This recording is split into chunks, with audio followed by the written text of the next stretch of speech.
Hi, I'm Jason Ball, Australia's only out and proud Aussie rules footballer and ambassador for Beyond Blue.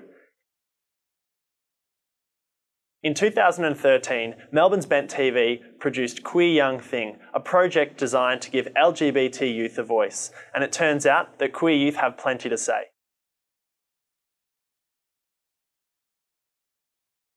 So in Albury we have a pickup point and it's on the river, and you drive up in your car and another person drives up in their car, you flash your lights twice, they flash their lights twice, then one of you gets out of the car to the other car, and that's how you hook up with someone. And which river's this? I think I'm the only doctor worldwide who actually has a position statement on butt plugs and how long you can wear one. So 20 minutes. 20 minutes.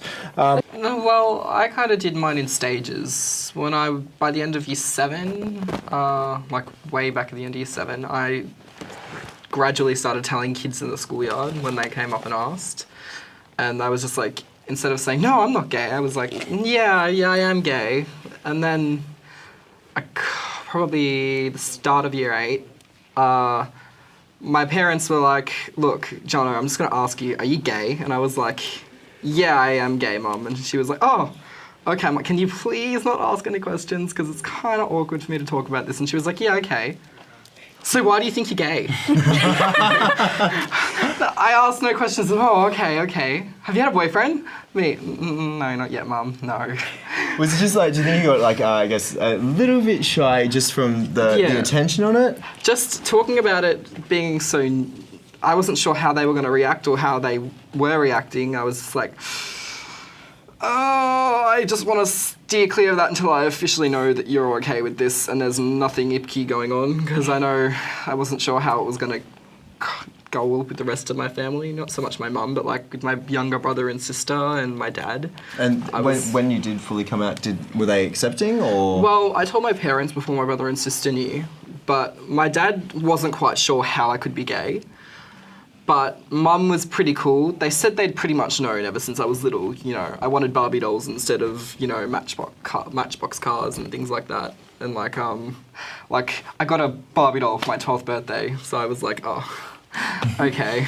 Now, Lisa, you work as a day job in an adult store, so you've got sex in your face all the time. All the time. Now, do you also know about safe sex practices, say for lesbian sex? Yeah, well, I didn't actually know what a dental dam was until like last year.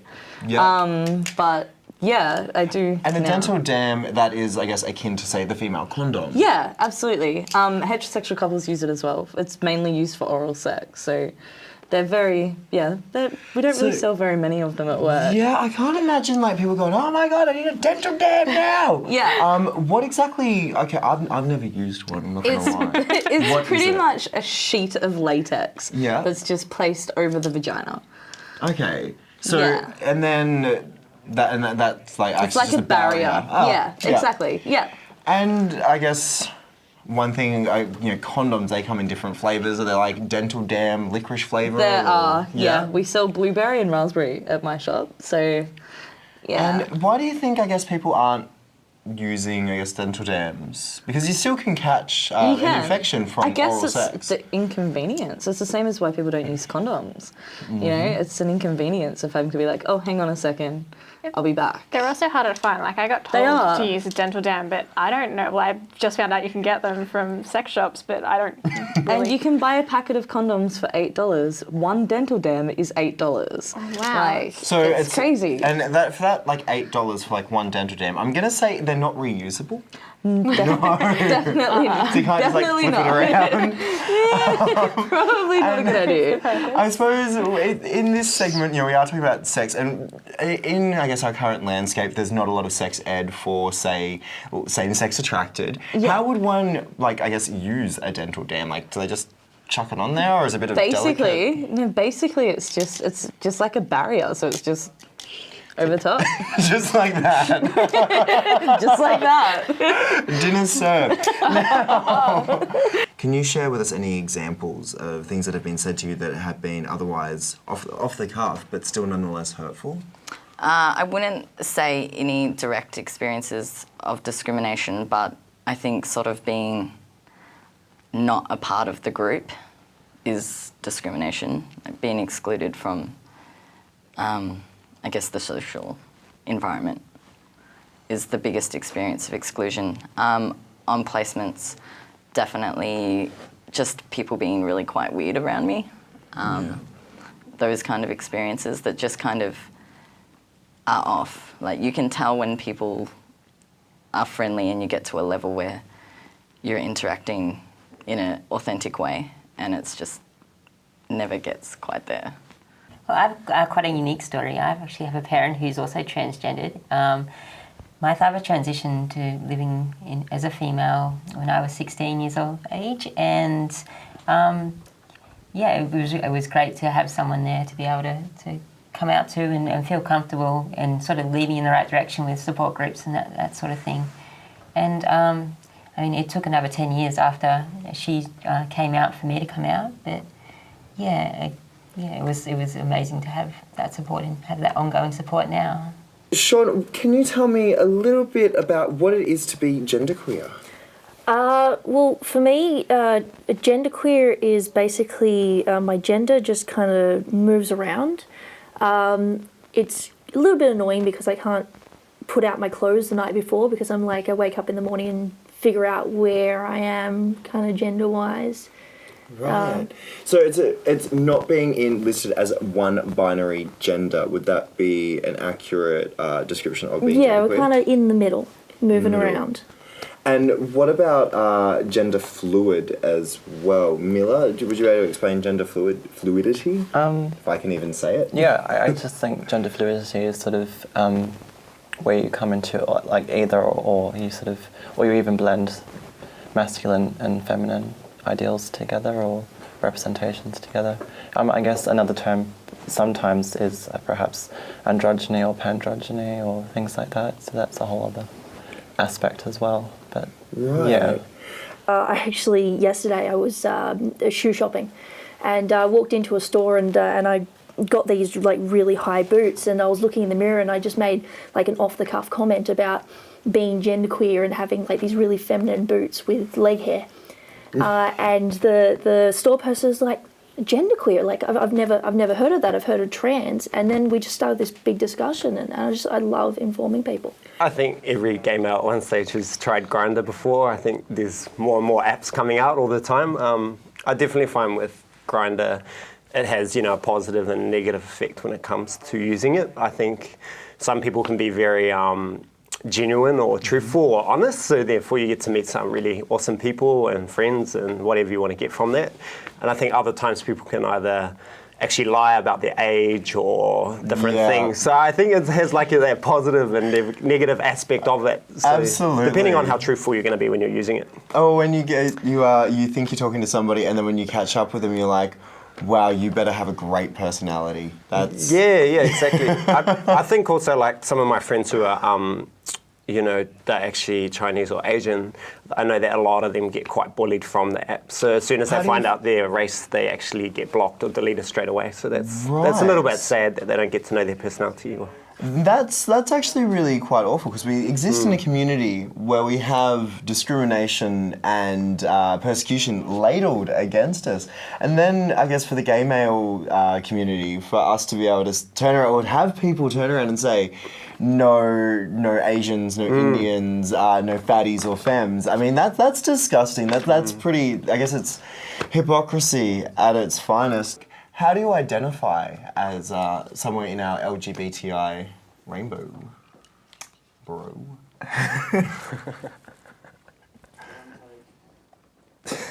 Sorry. What was the question again? Sorry, that's okay. How do you identify as, do you identify as gay, straight, bi? Gay. I've only been out for like the last 3 years. Again, that's just due to religion and family issues. Yeah. So, I guess as a Buddhist, how does homosexuality fall into Buddhism? Well, growing up in a Chinese family, we weren't actually told about the gay community. We don't actually talk about that kind of things. It was something that you learn from school. we don't even speak about sex. You know, even in school, if you go to a Chinese school, we don't even learn about puberty.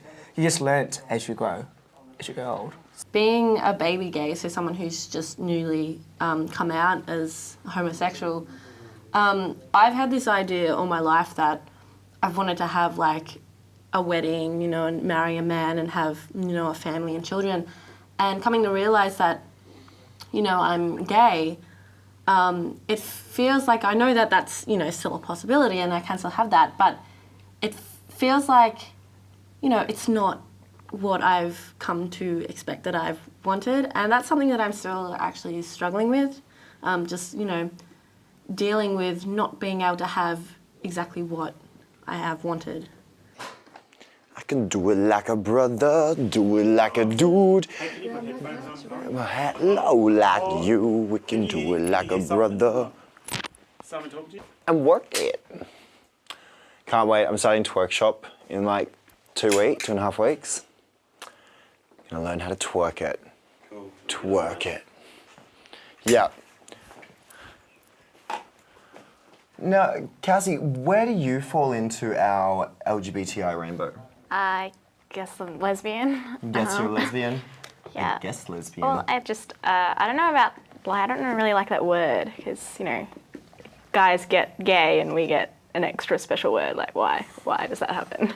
Yeah, true. Well, do you find even, I guess, the idea of having to put a label on the sexuality, do you find there's a bit of pretense in that? I don't know. I guess I kind of like labels in general. I like to identify myself with them, but it's just, I don't know. It's just the gender thing that I don't understand. Like, why does it have to have a specific... True. That's very interesting. Can we do a bit of a sound check, please? Sound checking. 1, 2, need to poo. 4, 5, farts alive. 6, 7, turd heaven. 8, 9. I can't think of anything. Beautiful. And in 5, 4, 3. Look who's on Queer Young Thing. It's me. And him. It's us. Cool. Go. Let's do another one. Yep. Well, you can actually tell us who he is. Dylan, talk, Dylan. I'm talking. I'm always talking. When Hello. do I shut up? Hello. Is it still? Can you hear me now? Can you hear me now? How do you like me now? Matthew, my God, Matthew Mitcham is coming on Queer Young Thing tonight. Matthew Mitcham with Dylan Adler. Hey guys, I'm Matthew Mitcham, Olympic gold medalist, and you're watching Bent TV. I think certainly in the GLBTI community, drugs and alcohol are quite normalised because they're just so prevalent, they're so endemic in our community that I think there's a lot less stigma about using them, and so it's it's a lot easier to, I suppose, get into that sort of stuff because it's not frowned upon as much. I only came out to my friends in school, and some of them were a bit weird about it because one of them was extremely Christian and could not accept that there was something different. And another one was convinced that I liked her. Like every time we'd hang out, she'd be like, "So, that's the worst. Do you like me?" And I'd be like, "No." And the more you ask, the less likely it is that something's going to happen. I love that though. Just echoing on that sentence. Do you like me? Are you sure you don't like me? It's like, have I ever brought it up? No. So think about it. Maybe it's your personality. Yeah, exactly. Yeah. Exactly. Now, have you, while you were in your younger years, did you also have that same thing? Like when a girl would say, "Oh, do you like me?" Or when even today, do you still encounter that? Yeah, all the time. Yeah. It drives me crazy, and it drives Kayla crazy as well. I think it's worse for me than it is for her. So. But yeah, all the time, people, girls ask, "Oh, do you find me attractive? Have you ever liked me?" And it's just like, you're not that great, buddy. You're not that great. Just so straight down the line. Nah, mate, not you. I'd like to know, what are some tips for op shopping, if you have any? Sure. Oh, you got to do the sales. The 50% off sales at Savers is fantastic. It's massive, massive place. Is it what do you do, I guess, like for endurance when you're digging for treasure? Does anyone have any hot tips? Look for the labels first and then just run. Look for the labels and then run. Ready, set. That was not the sound I was expecting to come out of this thing. Jax, do you have any tips for op shopping? Yeah, I guess I'm trying to find an op shop that has an accessible change room. It's one of my big things. And if it doesn't, just kind of start taking off your pants right there near the inaccessible change room, and that kind of gets staff to come and give you a hand. So that can always be a bit of fun, bit of education happening as well. So last night I was at work and it was boring. So I found an eye patch, and it had like a pirate eye patch. So I went around work and made everyone call me Dr. Pirate Captain. And I refused to answer unless they called me that, and then I would only respond with R. And I did that for like 3 hours. And then I took my patch off, and I couldn't see properly for like an hour because all the lights were hurting my eyes.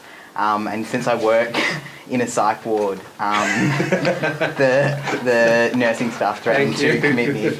Last summer I went along to Tropical Fruits Party, and I work with a lot of Indigenous youth and families in a professional capacity, and my Facebook page is it's like a public one.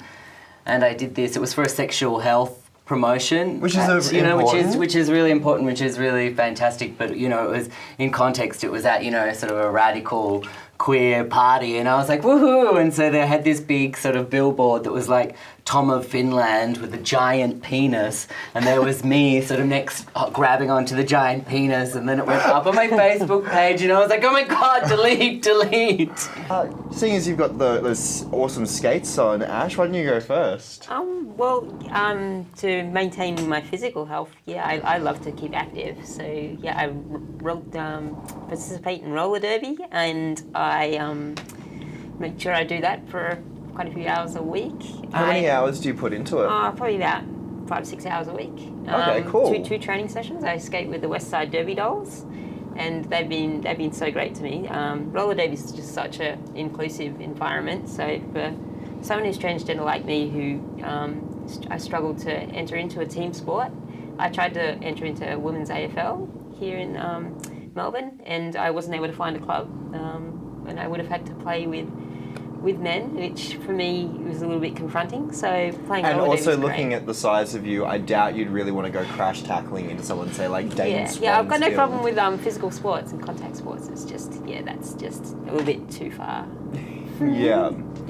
So what got you into roller derby? Because roller derby is, I've got friends that do it, and they're so sweet outside of roller derby, just like yourself, but then put them into the skates and the hot pants, and they are psychotic, like frothing at the mouth, hell spawn. Do you get into that? Like, do you turn into a bit of the aggressive? I think so, yeah. It just sort of overtakes you. It's such a good outlet. So, with just going back to your younger brother who's in school, what has he encountered with his own journey with his sexual identity? He had a lot of trouble during sex education. I can understand that one. First of all, they asked anybody in the class was gay. Obviously, they're young children. They're not going to say they asked. So they just like busted out with that. Yeah, just is anybody gay? Right. And then when nobody answered, they said, "Oh, great, we don't have to cover that." And my brother is openly gay, so everybody knows that he's gay. And all the boys after sex ed had finished followed him around and threw some names that aren't very nice out there, bullied him until my mum went down to the school. And the principal told my mum, well, he chose to be gay. So, he has to deal with some discrimination. That is... He's got to grow a thick skin. Ash, I've been eyeing off your ink for this whole time. This is beautiful. How long have you had that for? I've had it for about maybe a month and a half now. And I got it... I always wanted a tattoo, and I just sort of wanted something that had real meaning to me. So I finally decided... after seeing the autumn leaves this year, I thought that I used them to represent the transition through sort of regeneration from death to life, and move through the colours of the seasons. That's beautiful. And it's a tattoo that you can show off. I've got a fair few tattoos, but they're not for showing off purposes, or at least not on this capacity. Starlight, I'm loving the accessories. Well, and you've got yourself some ink too. Yeah, I've got lots of tattoos all up and down my arm. Yeah? Can we have a gaze? Okay, yeah. Oh, nice, we've got a full sleeve. They're all a bit sort of Interstellar, but there's me dancing, coming down from outer space. Oh, very nice. And this is my lucky star, helps me find my way. Oh, beautiful. I'd like to know, because you just said that you were an international student. Yeah. You started off university in Delhi. Now, what was studying at Delhi as a gay man like, in terms of coming to La Trobe University, which has such a supportive and inclusive LGBTI community? What were the key differences? Yeah, I would say the university at Delhi did not have a support structure. Were students allowed to be out? Yeah, of course, but that was a personal decision. It wasn't, supported by.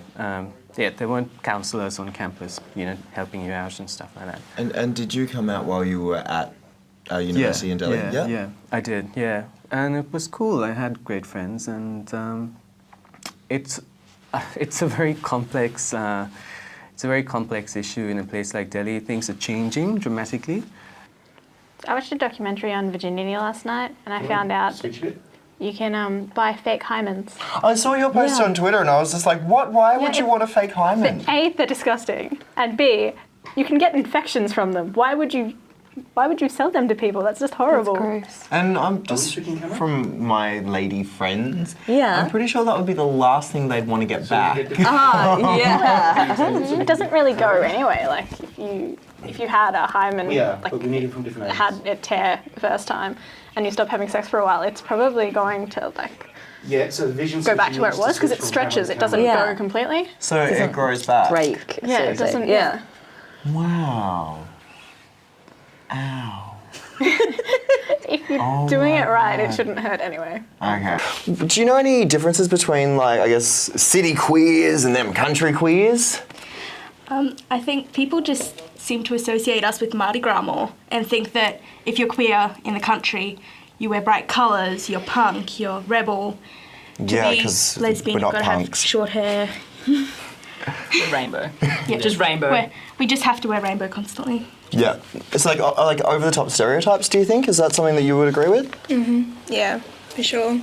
And I think to find that if you're gay, you love everybody of that sex. So, you've got to sort of be careful of the gays because they're going to hit on you, no matter who you are. What was your favourite present, say, from Christmas, years 13 and under? Mine was probably a Barbie doll that I got instead of the bike that I asked for. I was really excited because I was convinced that I was getting this bike, and I woke up to a tiny box at the end of my bed and got a Barbie doll, which I threw in the bin because I don't like Barbie dolls.